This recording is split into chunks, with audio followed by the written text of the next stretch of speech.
Welcome to Directionally Correct, a Peanuts podcast with Cole and Scott. Today's guest, James Birchler, executive leadership coach and startup technical advisor. Go. Hey, Directionally Correct fans. If you're looking to stay connected to the podcast, make sure to subscribe to our Substack newsletter, watch our videos on YouTube, or listen to the podcast on your app of choice. This podcast is dedicated to you to help educate and entertain you on how to effectively do people analytics. We are a listener-supported podcast, so please consider becoming a patron. If you'd like to support the podcast by becoming a patron, you can find a link to sign up in the show notes or at patron.podbean.com/directionallycorrect. Thanks for being a listener. All opinions are our own and do not reflect those of any other organization. Oh, yeah. What's up, James? Good to see you, man. It's great to see you too. And it's nice to meet you, Cole. Nice to meet you, James. I was promised a cooking demonstration during this show. I'm like wildly disappointed. Well, there's cooking, which, can be complicated and challenging. And then there's getting the camera and audio and lighting set up properly to make it a great experience. And I wasn't going to just give you a bad cooking experience because the details matter. Yeah. Scott told me that, James, you're not a half-asser and you're not going to half-ass cooking on this podcast, by God. So well done, sir. I don't want it to reflect poorly on any of us, frankly. No, we do that fine on our own, right? What's your specialty? Like you're gonna whip us something up. What would you have whipped us up? It's morning where I am, and I was just gonna throw together some crêpes, à la française. So crepes, but most people, I don't know if people make these at home, but like I do, my kid loves them. And I just thought I could just whip these up. And it seems sort of impressive when you're throwing eggs and flour around on the fly. And then, you've got like special tools. Like, yes, I have special crepe making tools, a special pan made in France and all the solid stuff and a little turner. But it was going to be kind of fun. And also they're delicious. People who know me know that I'm cooking illiterate, and you could say culturally illiterate too. So can you explain to me, James, what's the difference between a crepe and a pancake? To me, they always kind of look the same. Would you like the philosophical treatise on this, or would you like the honest truth, which is like, there's not much difference. It's like they're both pancake things you eat for breakfast. The ingredients are typically pretty close to the same. I don't think there's much difference, but the presentation and the preparation's pretty different, Okay. Crepe just sounds more ostentatious, right? Like, I know. If you're going to go on someone else's podcast, you're not going to make pancakes, but you can get away with making crepe. I do love walking into like a good, I don't even know what you call like a cuisine store. I don't know, like where they sell pots and pans, like the high end stuff, where it's like, I need a crepe pan specifically for this, right? Like, and I'm going to hang it over my stove. Yeah. Well, just so you know, I'm basically like a cast iron cooking person. But people gift me things, and this pan was a gift from someone who was like, "Oh, if anyone would appreciate this, it would be James." They were correct. Like, I do appreciate stuff like that, but like you can do the same thing on any like cast iron. Works great. The innovativeness, though. The innovation in all the cooking utensils is just insane. They're like, I'm trying to think like now, what specialized cooking utensils do I have? Like the wooden spatula thing that you use to turn the crepes, it's kind of specialized. It almost looks like a little mini. It's like a knife. It's like a flat wooden knife, and it's very like it's got like a blade edge all around it, so you can kind of get under the edge without tearing. But it's flat, so it's big enough that you can get enough of the crepe and turn the thing without it cutting through. And I like that all the gadgets. In addition to you being a culinary genius, I believe you're also a coaching genius as well. I know you're probably going to take issue with my framing of this. You're way too kind, but I'll take it any way I can get it. I do love coaching, and I've been doing it for a long time. And over the course of my career, what I realized was that the real value that I was bringing to teams, even and perhaps especially technical teams, was my ability to coach the people on the team and then the team together in ways that were kind of unique relative to other leaders around. So yeah, I love it. I was always confused by this in like grad school. Like people would graduate and, they're ostensibly, 27 years old and they'd say like, I am now an executive coach. I'm like, you? Yeah, What the nobody's fuck? listening to you. What the fuck do you know? What the Yeah. fuck do you know? So like, Same. I thought the same thing. I thought the same thing. And then over the course of time and, with the advent of I learned some things. I actually think it's possible that someone that's 27 could be a really excellent executive coach. And the reason is that some of the skills used when you're coaching don't require particular levels of expertise in any domain other than how to listen carefully and help connect dots for people that they might be missing. So it's like those are really core skills. Okay, But, you just triggered me. I'm sorry. Isn't that kind of what a therapist does too? Like, don't Good question. therapists do like the same thing? But at a different level, yes. Yeah. So therapy is going really deep on a thing and coaches don't really go deep on those things. So here's an example. Most people have traits, traits that you were born with or traits that you learned from adults around you when you were little and growing up. And, traits have pros and cons and you can use them as strengths if you are aware of them. But so coaches, in my coaching, I help people understand what their traits are so that we can do that, leverage them as strengths and understand when they're weaknesses. But someone might say oh, but this is really interesting that I have this particular trait. How is it that I'm always so calm and under stress? And it's I know it's because of this thing that happened with my dad. And then if they want to go deep on what happened with their dad, that's where I refer out for therapy. But if it's really just, hey, you have this trait, let's figure out how to use it. And we just keep it at that kind of superficial level. That's what coaches do. or it's Xanax. Like, why am I so calm? You're heavily medicated. That's what's going on. Right. Yeah. If someone divulges that they're doing that, I could be like, well, didn't you say something about that? We're actually not even in a coaching session right now. You're really just asleep, and this is a dream.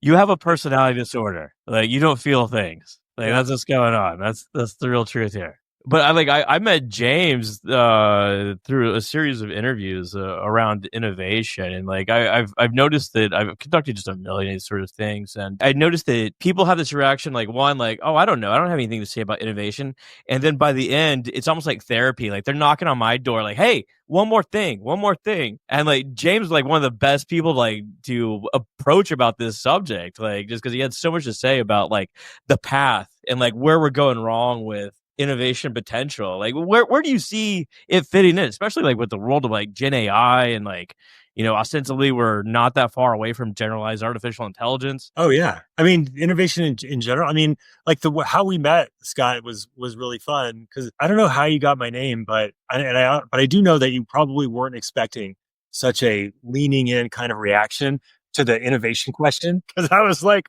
oh, good. I'm glad we're talking about that because I have been steeped in innovation for a very long time professionally.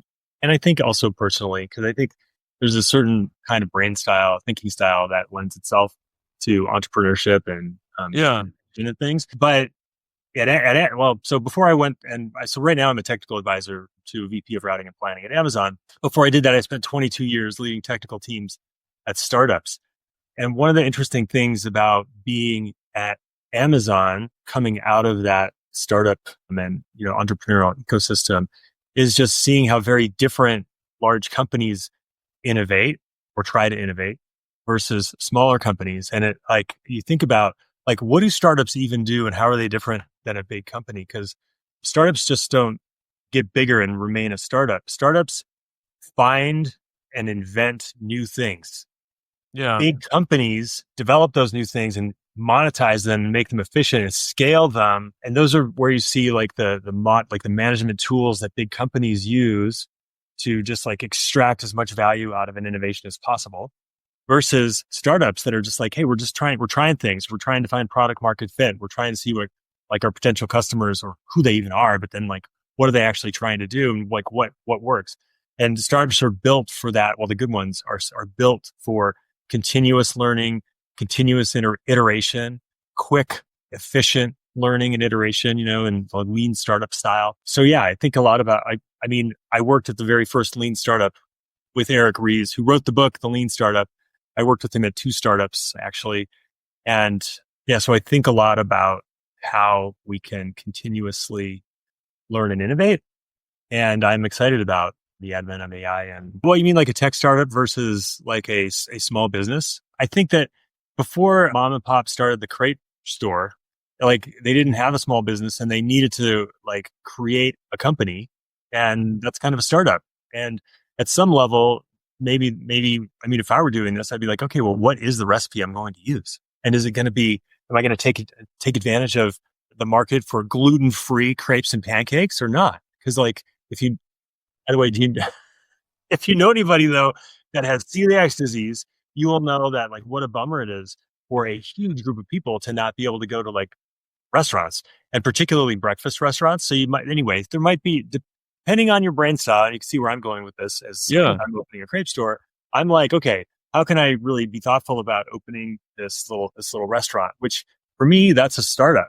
Like, and it's not a tech startup necessarily, but it's a brand new business. And, maybe I'm just going to establish a product and just churn it out and make it efficient and just like, hey, let's franchise. But that's a way to run a business. But what in tech startup land, and I started out in tech startups before the first .com boom and bust cycle. So kind of a long time ago now. So like early 2000s, let's say 1999, 2000. And the way things used to be built when you ran a startup was you had kind of a visionary leader person that kind of had a golden gut, kind of in Steve Jobs style. And everyone followed that leader, and you trusted that leader's judgment and decision of like what you're going to build. And so the startup that I was at, first Silicon Valley startup that I was at, was called there.com. And we were building a virtual world the size of Earth.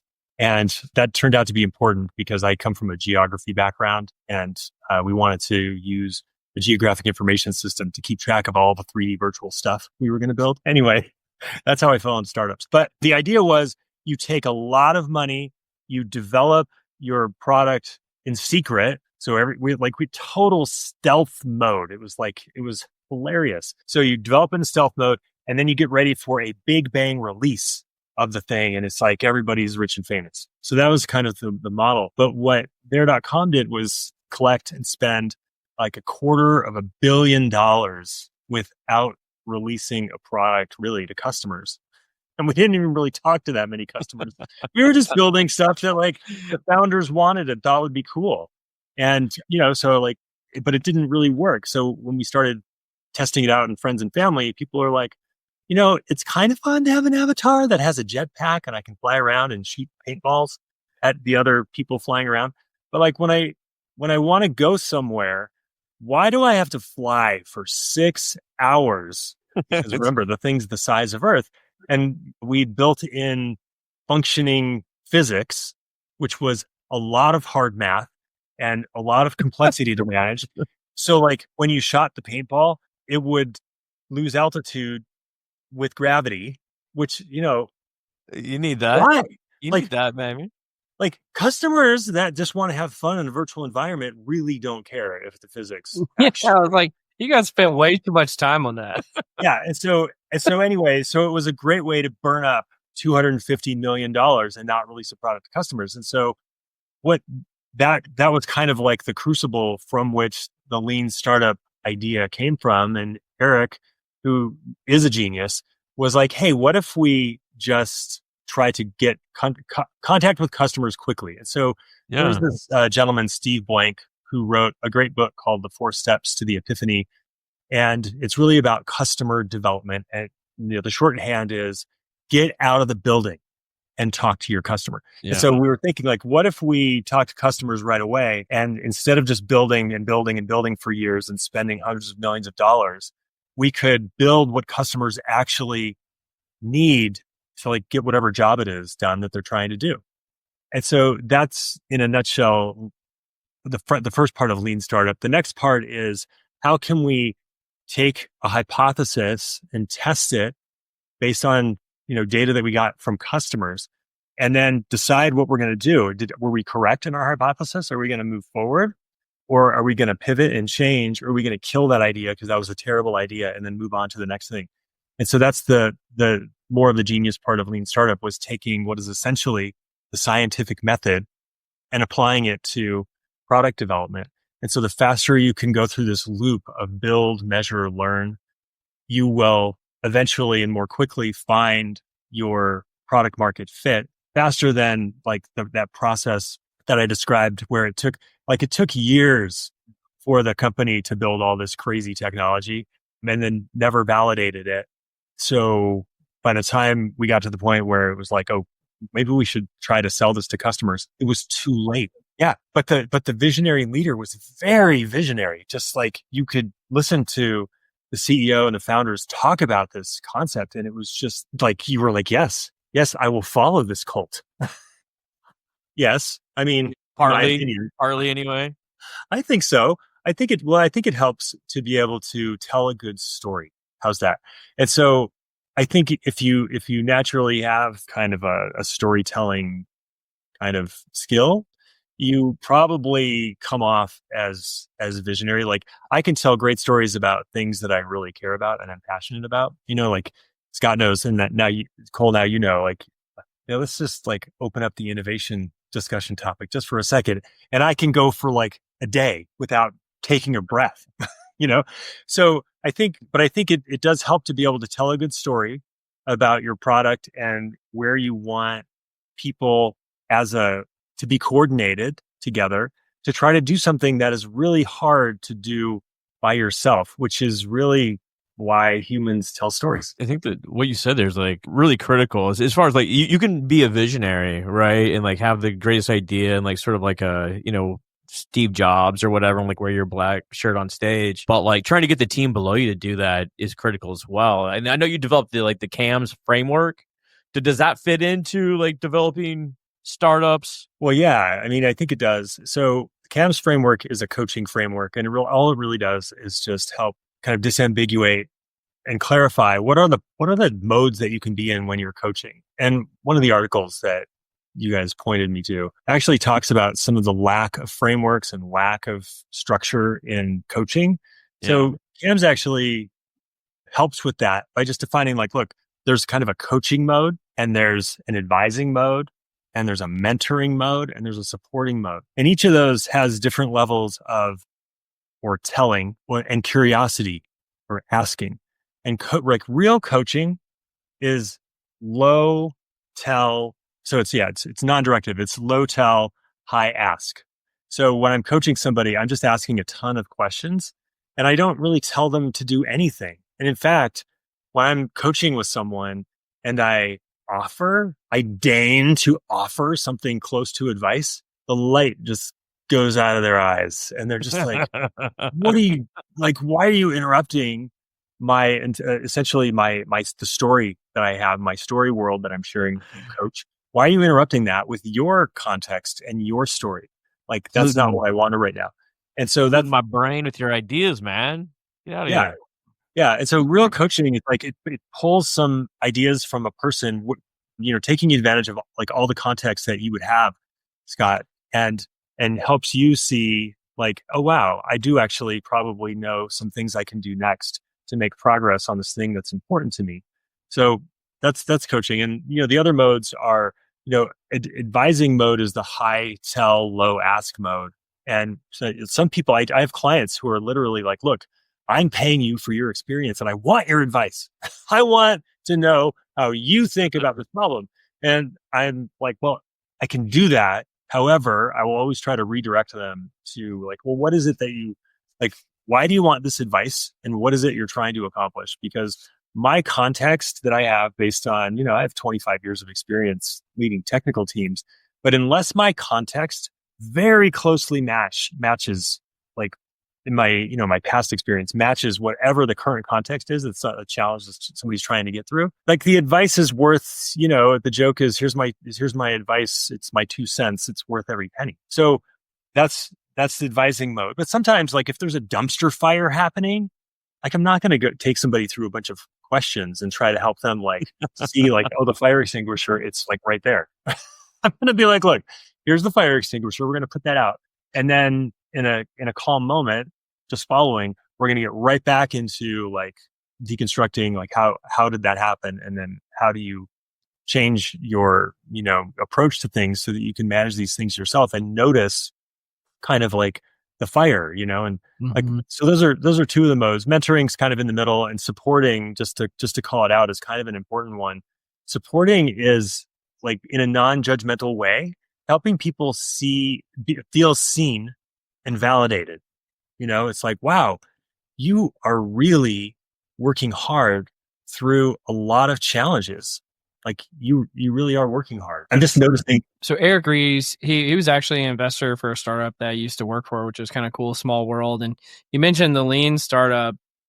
One of the premises behind it is bringing the scientific method and data into how to, run product design in a startup. And I'm curious, we're talking about coaching and like the CAMS framework. And you mentioned, it's different perhaps for like, coaching like a normal team versus like a technical team. How do you bring like science and data into the coaching world to know if what you're doing is working and being effective? That's a good question.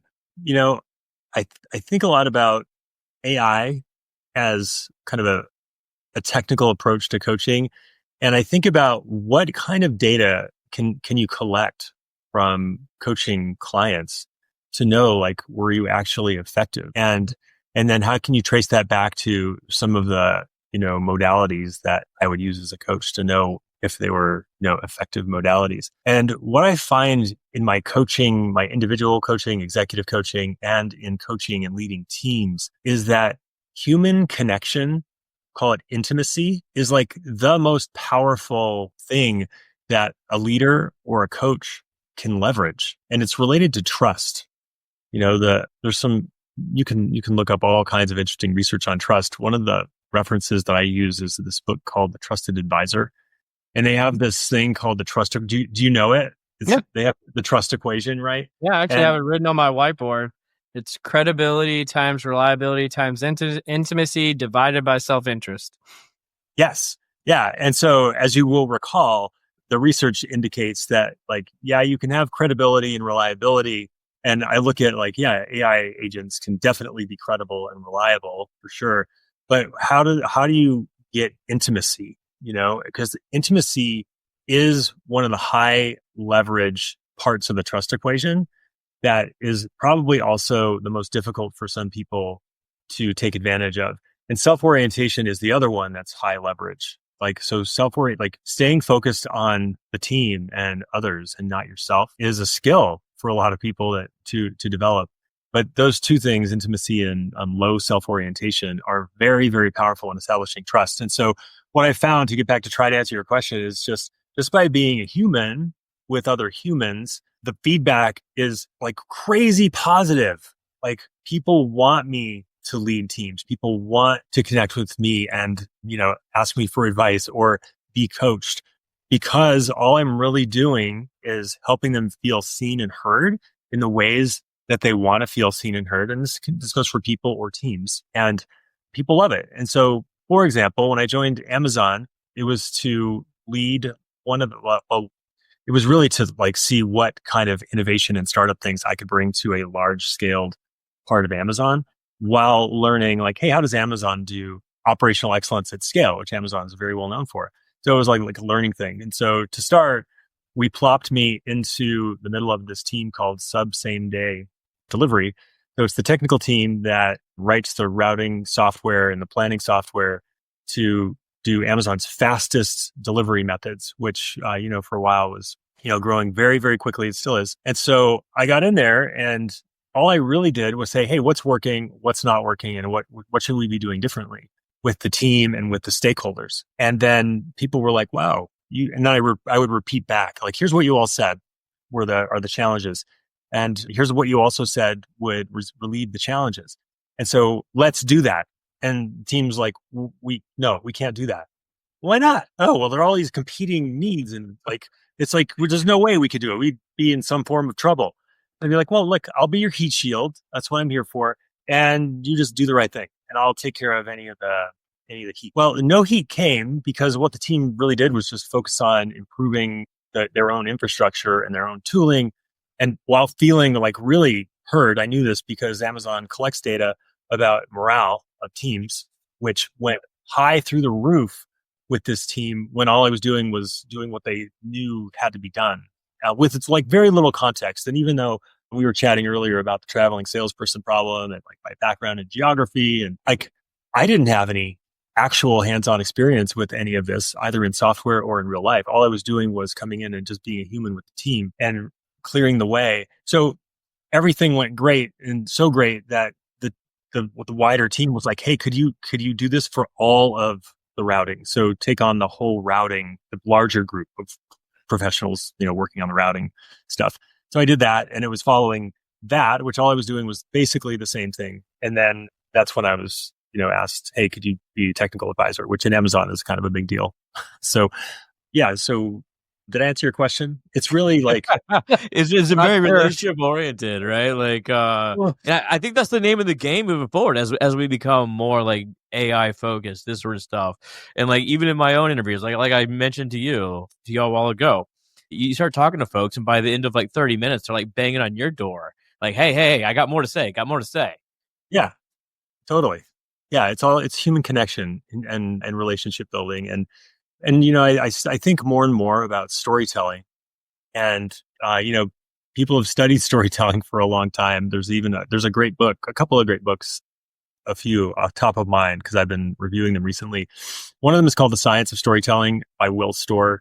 I highly recommend. Same with A Story is a Deal, which is also by Will Storr. And then there's another one that I recommend called Stories Sell by this guy named Matthew Dix. And they've studied stories for a long time. Well, anyway, so what people do with stories is they try to identify with others so that they can connect and then improve status at some level. And status can be things like how well you're perceived by others in a group of like people like me. You're always trying to find other people like you. And the goal of that is to it's kind of uniquely human, actually. It's to do things with a group collectively that are too hard to do on your own. And so storytelling and like why storytelling is even a human thing is directly related to leadership of all kinds. So your ability to connect with others and, share a story is like what Steve Jobs and other visionary leaders can do, is like pull everybody together into a shared story realm, Well, will you share a story with us as we move into the confusion matrix, James? Let's do some confusion matrix. The confusion matrix. I do, like, just very briefly, there is a mode or like a certain flight path you can take on like Microsoft Flight Simulator 18 or whatever the heck the version they're on right now. And it's like, you can take like a 18-hour flight from Germany to like LA.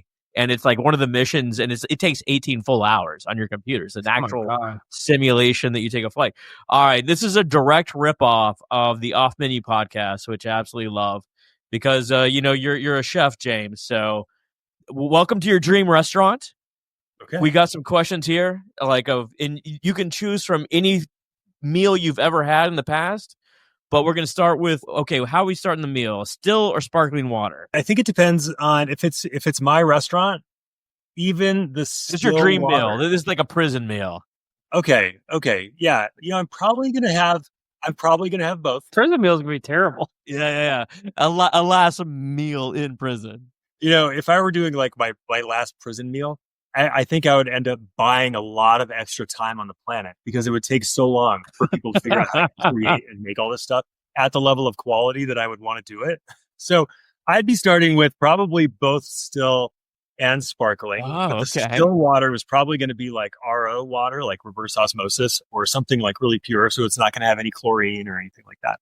It's going to be delicious and thirst quenching. Whereas the sparkling, it can be kind of a palate cleanser. And, it's a little acidic. So, it's got a different thing, but I like a little of both. You go to a sushi restaurant. Sometimes they have both. Like I think of sparkling water as spicy water. It's a little much for me. Cole? I like good, clean water, Just Just right still. Okay. I like H2O, just nothing else. Bread option. What are we doing for bread? This is interesting. So I like people that are close to me suffer from celiac disease. And so it's hard to find a good bread option to have around those people. But there are some bread-like things, like crackery things that I would have if I was going to have bread. I wouldn't just have bread. I'd have bread with like cheese and kind of a charcuterie situation going on. So probably some various kinds of olives and some, salamis and things like that. Maybe some prosciutto or something. And so I would get like, so I would, if I would just for the bread part, I think I would have some kind of sourdough, some kind of like true sourdough, so a good crust on it to go along with all this stuff. And for the gluten-free crowd, I would probably have something made like crackery stuff it's not masquerading as bread. It's like, we have crackers and they're going to be like the most delicious crackers you've ever had. And we'll probably make them out of potato starch.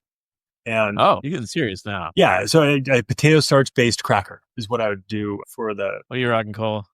I mean, I like some good buttery bread, good clean bread. Let's talk good butter. clean water. Yeah. Let's talk butter. So I like a butter that is like really from grass fed cows, probably somewhere in like Normandy or something, but like with salts, like really flaky salt. You speak my language? Yeah, I like a good butter. Yeah. Well, we're talking about like sea salt. Person. Like, what are we talking here? Like where do you get the good flaky salt? Okay, I know, like my thing with food is there was like that famous Supreme Court thing about pornography where it's just like I know it when I see it. I know good food when I taste it. I don't know anything that goes into it. Okay. Have you had more? Have you had more tasty cheeseburgers than you have steaks?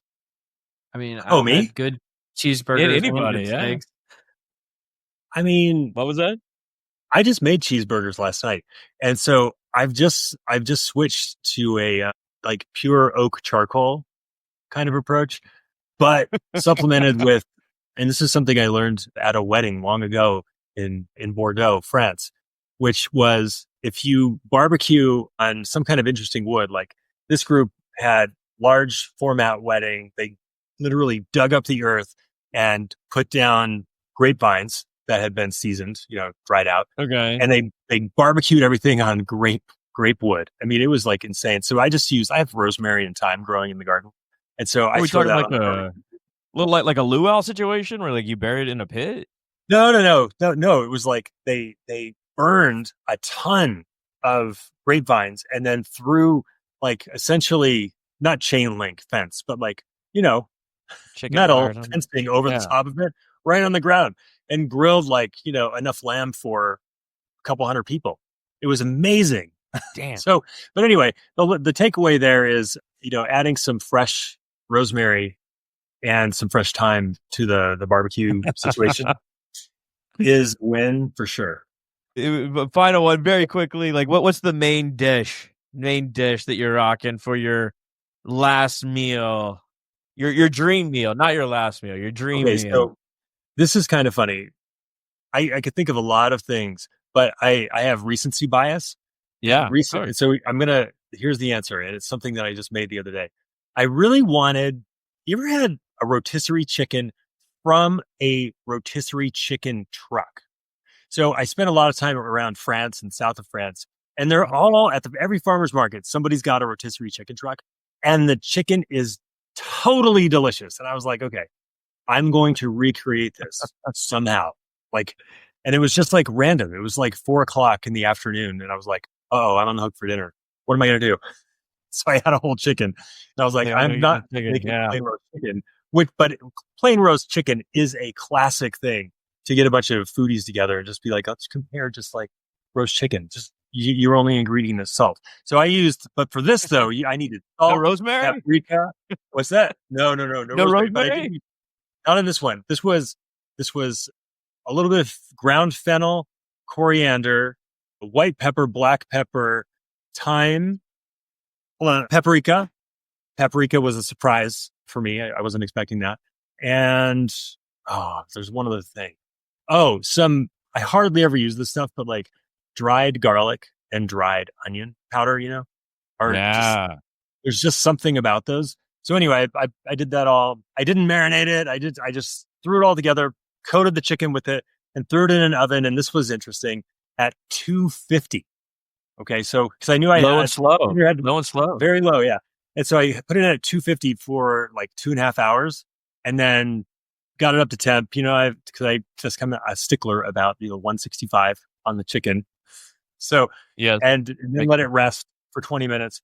It was phenomenal. There was nothing left over, and so that is what I would make. It was so good. Cole was telling me the exact story at PSYOP. Yeah.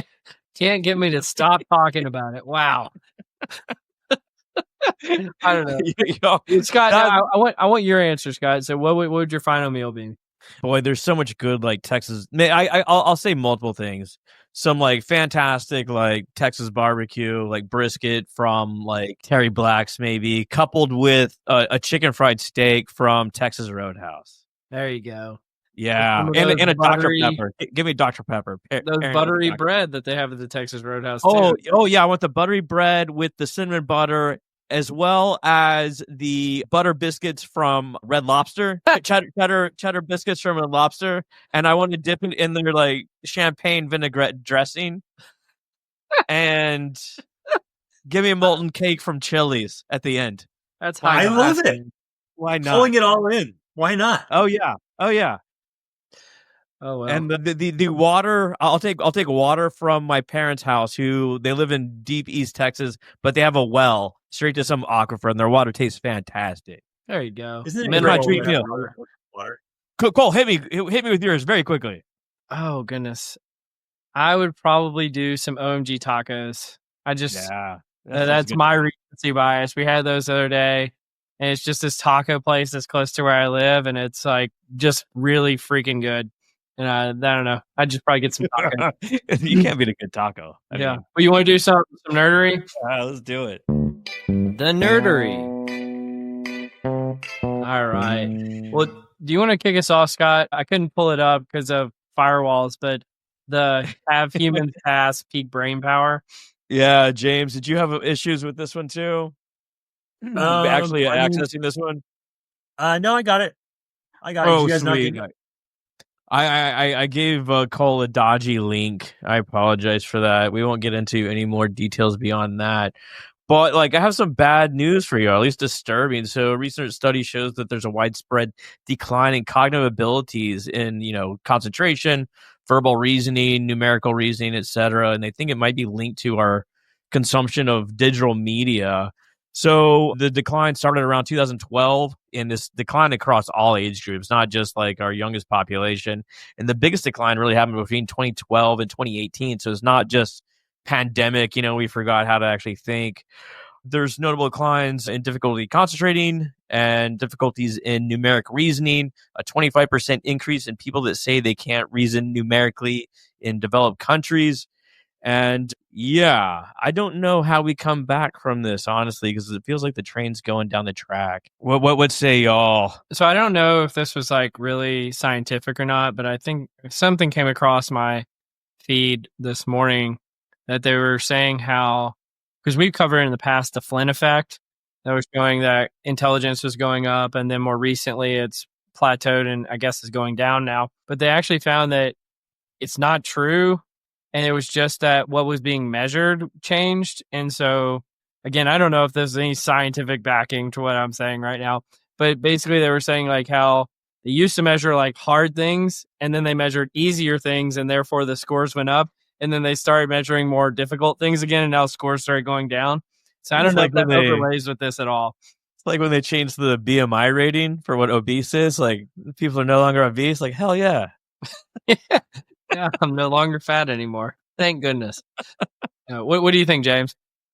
So I was intrigued by the article because kind of subjectively and, just from experience, it kind of made sense. So one thing that I notice in myself and others is that doing deep work, or just like being able to focus on something for any amount of time and really do it, it not only takes a certain brain style to do that, because not all brains are built to do this ever, but it gets harder to do when the distractions are more at hand. yeah.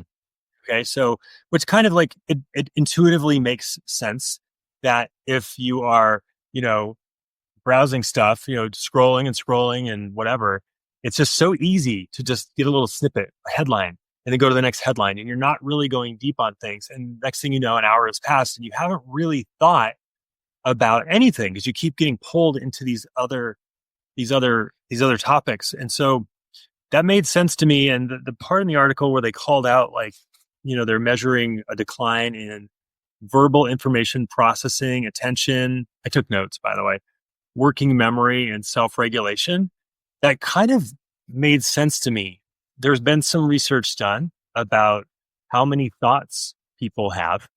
And one of the ways I think they measured it was by like, how many thought transitions do you have in a day? And different brains work in different ways. So not everybody has, 6,000 thoughts a day, but it's right around 6,000 thoughts a day. And those researchers were tracking, various, mental health issues related to the switching.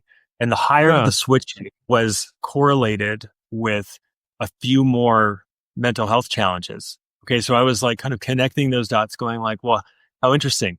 And so I don't think though, Scott, that we are like, I don't think the train has left the station forever. I think we can stop it because one of the things that I work with people on is metacognition. Do you guys know metacognition?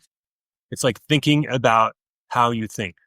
Another way to think of it, to say this is self-awareness. Like, yeah. Well, no, it's more like how, like, can you notice the voice in your head that is constantly narrating your reality? Like, do you? Yeah. And the way that the example I use that seems to always click with people is I say, well, the first time I noticed it was, I grew up driving near Los Angeles, and I think LA drivers are by far the best, even though it's kind of like an insane thing to be part of. But when people are people are also like yelling a lot out their windows, not at me, never at me. But like, so I learned like when someone cuts me off on the freeway, like I have this very negative thing to say about them and their motivations and their history, which none of it is true. And what's really, but when I heard that, when I was like, oh yeah, that's like that. And I noticed like, that's totally not true. They probably have a really good reason for not having taken a second to just notice I was there. Glad there wasn't an accident. For all I know, they're on the way to the ER to, Fundamental attribution. You know what I mean? Yeah. But that's your inner dialogue.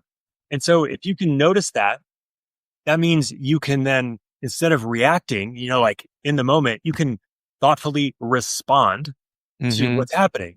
And so you're slowing down this kind of automatic reaction that everyone's brain likes to have because we're all trying to process something like 11 billion bits of information, like a second or something. And we can only process between like 10 and 50 bits. And so the more that your brain can do automatically, the better for, handling it all. But the only problem with that is that when you're doing something automatically, you're doing it based on context that may not matter anymore. So you've learned something, but does the context presently match why I'm doing this? Usually not, but we don't, unless you stop and go like, wait a second, is this true? Is this like, should I really react like this right now? Does the context match? That's metacognition, being able to do that. Yeah.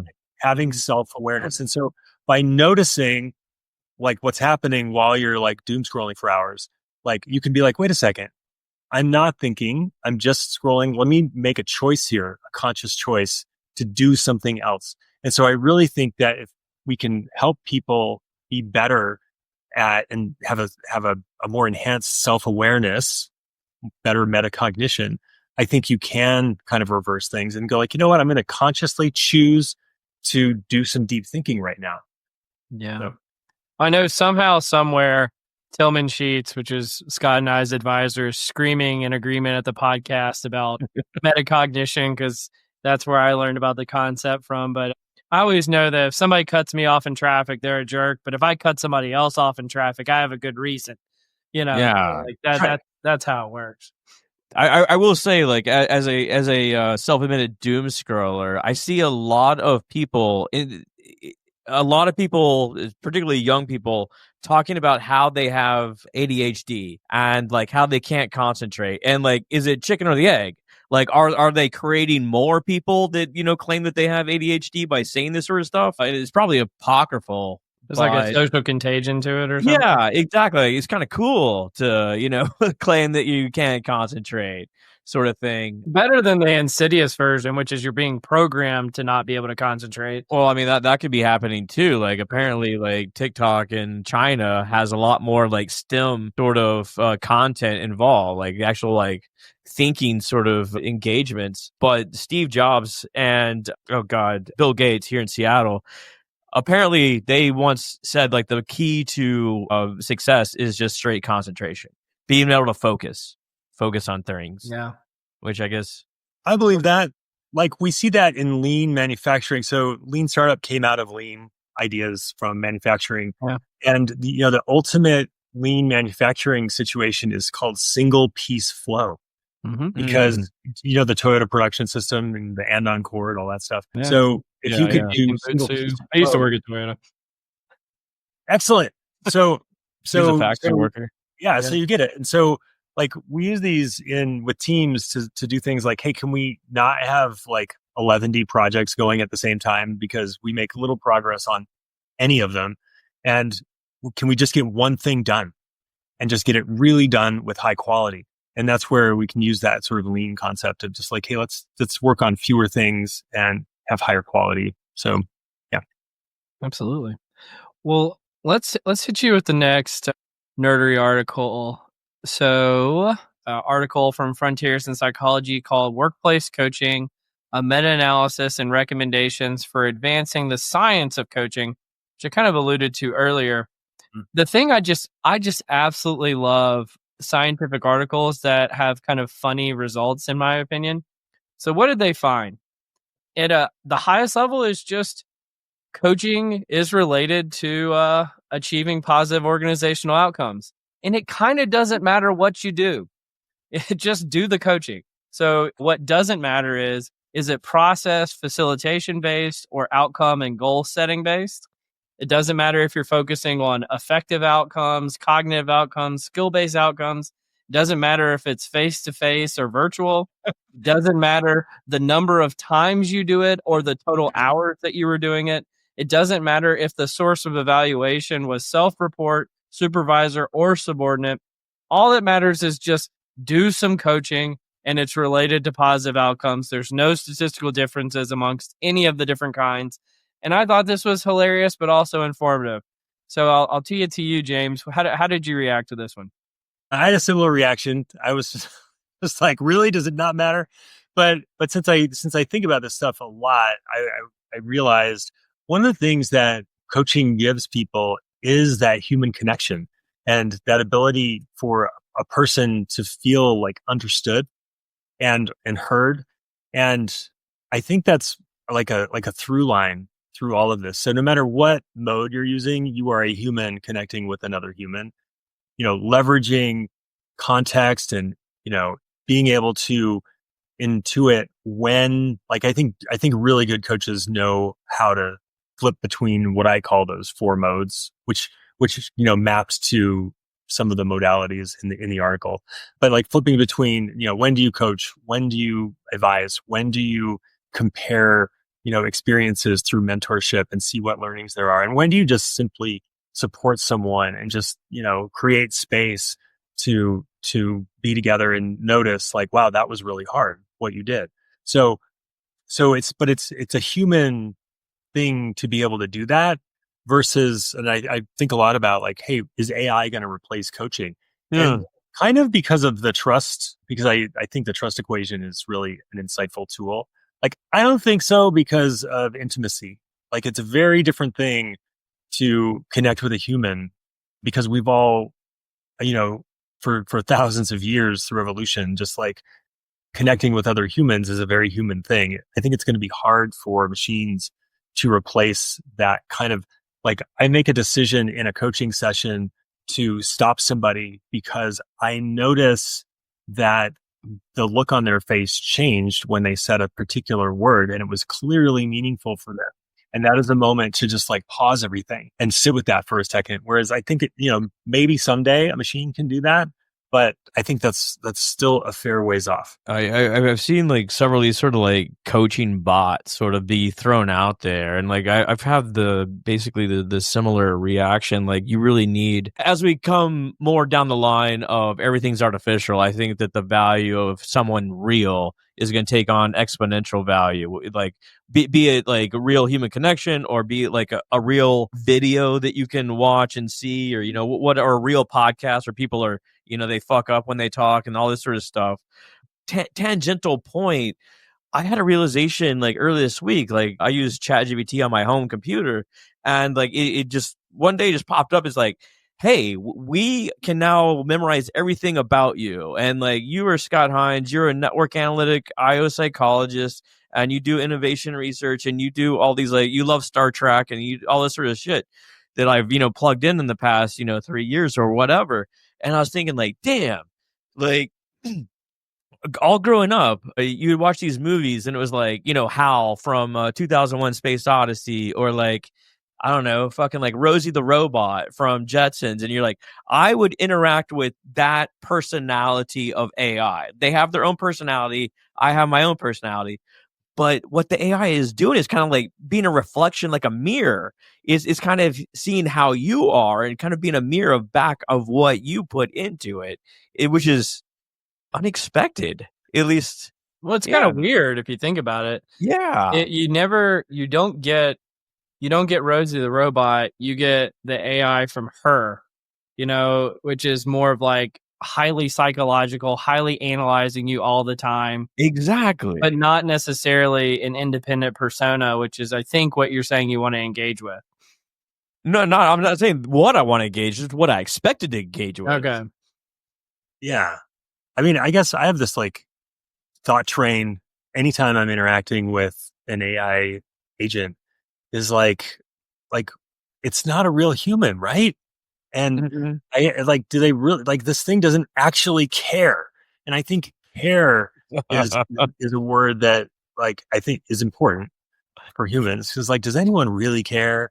And it's like, yeah, you want to know that like another human cares. It's part of the status thing with storytelling. It's like, do I have value here? Am I providing value to, the group that I'm part of, or the groups that I'm part of? So I just think AI is going to struggle to do that in an authentic way, like a human way, a real way. Well, I think that's the problem. Is I think what's going to be even worse than it not caring is that it's going to algorithmically care for you. Totally. Yeah. And then my brain's like, I wonder what's in the algorithm. Yeah. I want to see it. Show me the code.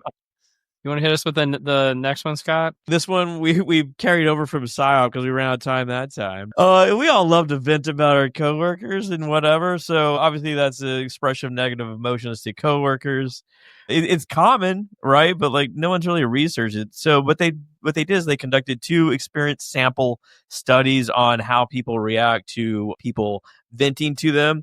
And what they found is, you won't fucking believe this, but receiving venting led to personal distress and in some cases empathy, resulting respectively in recipients engaging in further venting themselves, i.e. they're distressed and then that leads to them venting, or if they perceived it as empathy, they engage in some helping behaviors. But importantly, higher coworker similarity, so the homophily aspect, amplified the empathy reaction. So the more you empathize with your coworker, the more you're like them, the more likely you are to empathize with whatever they have going on. Yeah. I had 2 reactions when I first read this. One is like, it doesn't feel good to get dumped on at work. Like the trauma dump another on word your for, venting is like you dumping all your shit onto someone else. But then I also thought about kind of back to what James's point from earlier about the trusted advisor and the formula for trust is there's like a short-term, long-term thing with venting. In the short term, yeah, venting, might not have the best thing, like the best connotations at work.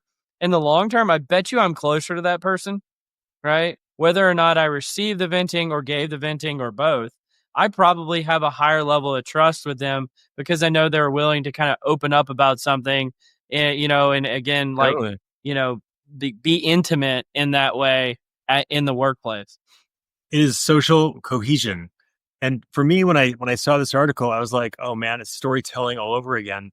It turns out one of the reasons why humans told stories early on in small groups of humans, out on the plains roaming around, was all about social cohesion. And you would gossip to keep people in line. Oh, totally. And Yeah. and the other outcome was like those people would be outcast or just killed from the group. And so gossip really plays that role. And so I was thinking like it's another chicken and egg thing. Like, were you closer to the person after the gossip, or is it all it was like a validation of social? Are we part of the same group or not? Like, how are you going to respond? Are you going to be empathetic with me? Are we part of the same group? Do you see things the way I do? Do we share the same story or not? Or can I move you a little bit into my story world, by sharing this gossip?